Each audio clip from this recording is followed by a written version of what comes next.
En el polvoriento pueblo de San Miguel, enclavado en las áridas llanuras de Chihuahua, el sol del mediodía caía como plomo derretido sobre las calles empedradas.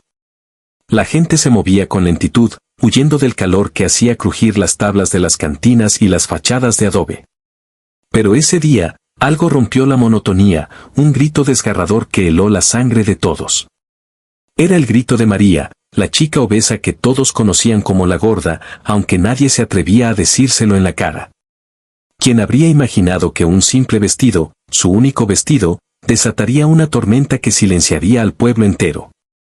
María vivía en las afueras, en una choza miserable que compartía con su abuela ciega.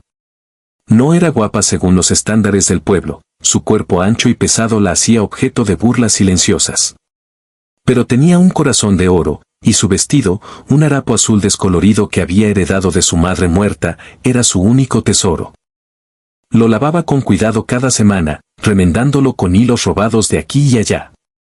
Ese día, llevaba un cesto de tortillas para vender en la plaza, cuando los hermanos Valdés la acorralaron.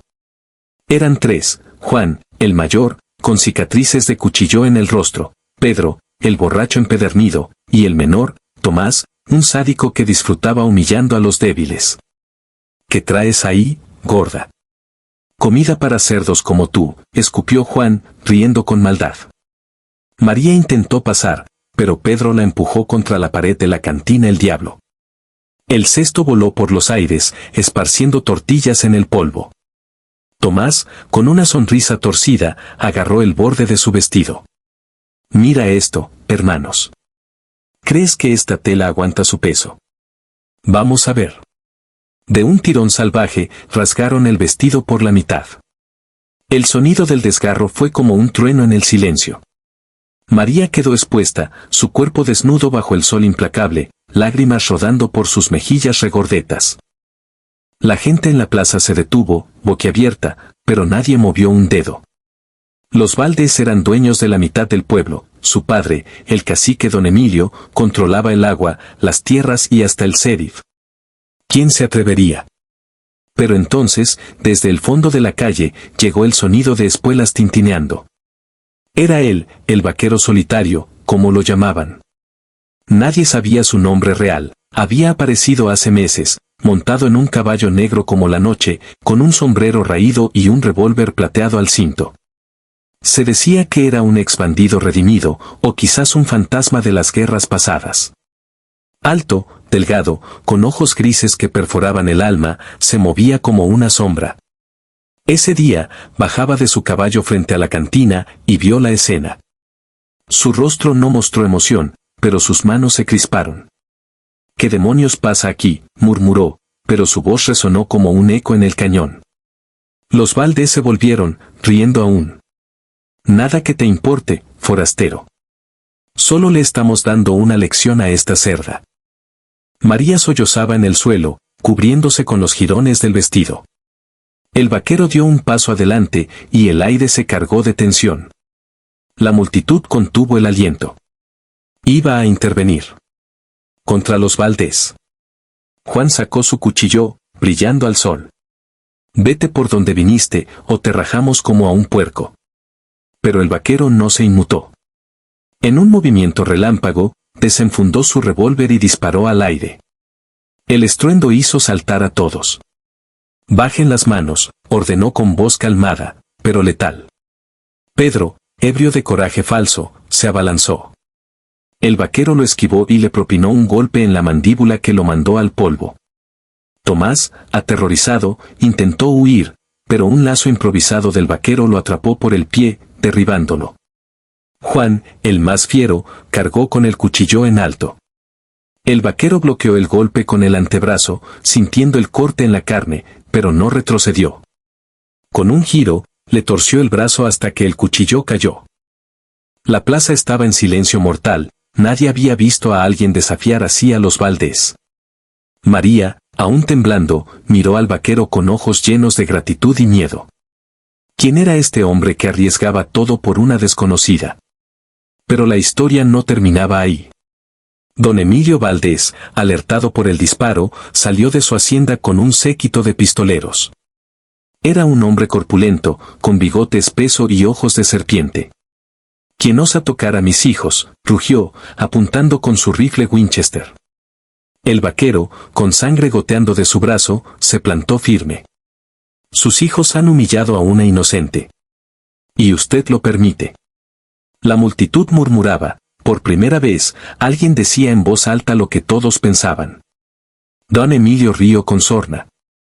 «Esa gorda no vale nada. Y tú, forastero, estás muerto». Ordenó a sus hombres disparar. El tiroteo estalló como una tormenta. Balas silbaron, rompiendo ventanas y levantando polvo. El vaquero rodó detrás de un carro, respondiendo con precisión letal. Uno de los pistoleros cayó con un grito, otro se derrumbó agarrándose el pecho. Don Emilio, furioso, avanzó disparando. Pero el vaquero era un demonio, sus balas no fallaban. En medio del caos, María se arrastró hacia la cantina, buscando refugio. Una bala rozó su hombro, y gritó de dolor. El vaquero la vio y, en un acto de locura, salió de su cobertura para protegerla. «Cúbrete», le gritó, mientras abatía a otro hombre.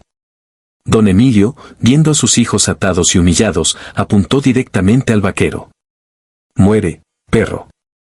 El disparo resonó, y el vaquero cayó de rodillas, sangre brotando de su costado. La plaza jadeó, era el fin. Pero no. Con un esfuerzo sobrehumano, el vaquero levantó su revólver y disparó. La bala impactó en el hombro de don Emilio, desarmándolo. Los pistoleros restantes, viendo a su jefe caer, huyeron como ratas. El silencio descendió sobre San Miguel, roto solo por los gemidos de los heridos. El vaquero se levantó tambaleante, ignorando su herida. Se acercó a los Valdés, que yacían derrotados. Pero en lugar de matarlos, hizo algo que nadie esperaba. Sacó un cuchillo y cortó las camisas de los 3 hermanos, dejándolos semidesnudos en la plaza. «Ahora sientan lo que ella sintió», dijo con voz gélida. La multitud ahogó un grito, era una humillación peor que la muerte. Don Emilio, herido, maldecía, pero el vaquero lo miró fijamente. «Dejen este pueblo o volveré por ustedes». Luego, se volvió hacia María, quitándose su propia chaqueta para cubrirla.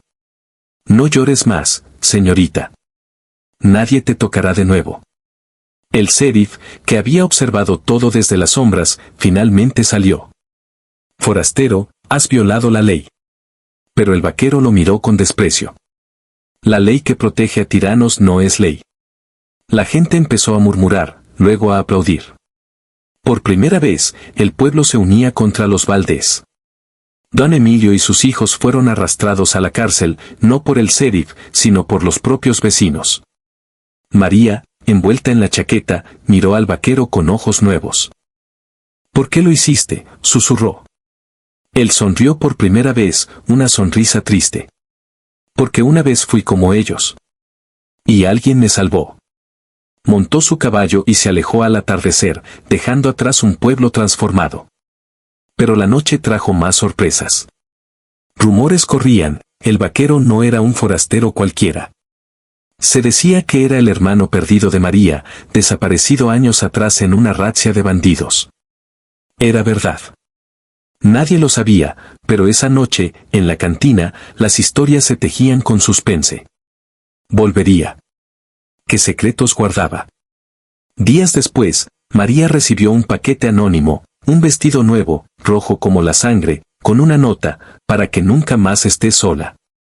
El pueblo hablaba en susurros, el vaquero había silenciado no solo a los Valdés, sino al miedo que los atenazaba. Pero en las sombras, don Emilio planeaba venganza desde su celda. Lograría escapar. Regresaría el vaquero. San Miguel esperaba, tenso, el próximo disparo. La vida en el pueblo cambió. María, ahora con cabeza alta, vendía sus tortillas sin miedo. Los niños jugaban imitando al vaquero, y las mujeres susurraban sobre su heroísmo. Pero una tormenta se avecinaba. Una semana después, un jinete llegó al galope, los Valdés han escapado. Vienen por venganza. El pánico se extendió. María, en su choza, temblaba. ¿Dónde estaba el vaquero? Al amanecer, el sonido de cascos retumbó. Los Valdés, armados hasta los dientes, entraron al pueblo. «Quemaremos todo hasta encontrar a esa gorda y al forastero», gritó don Emilio, con el brazo en cabestrillo. La gente se escondió, pero María salió a la plaza, vestida con el rojo vestido. «No les temo», dijo, aunque su voz temblaba. Entonces, desde las colinas, un silbido agudo. El vaquero apareció, no solo, sino con un grupo de vaqueros leales que había reclutado en los ranchos cercanos. «Esto termina hoy», declaró. El enfrentamiento fue épico, balas cruzando el aire, caballos relinchando, hombres cayendo. El vaquero, herido pero implacable, se enfrentó a don Emilio en un duelo final. «Por María, por el pueblo», murmuró antes de disparar. La bala acertó en el corazón del cacique. Con los Valdés derrotados para siempre, el vaquero reveló su secreto: era Indee del hermano de María, secuestrado de niño y criado por bandidos. Había vuelto para redimirse. El pueblo, en Soc, lo aclamó como héroe. María lo abrazó, lágrimas de alegría. San Miguel renació, libre de tiranía. Pero en las noches de luna llena, se oía un eco, había más secretos. Más venganzas. El suspense perduraba, como el polvo en el viento.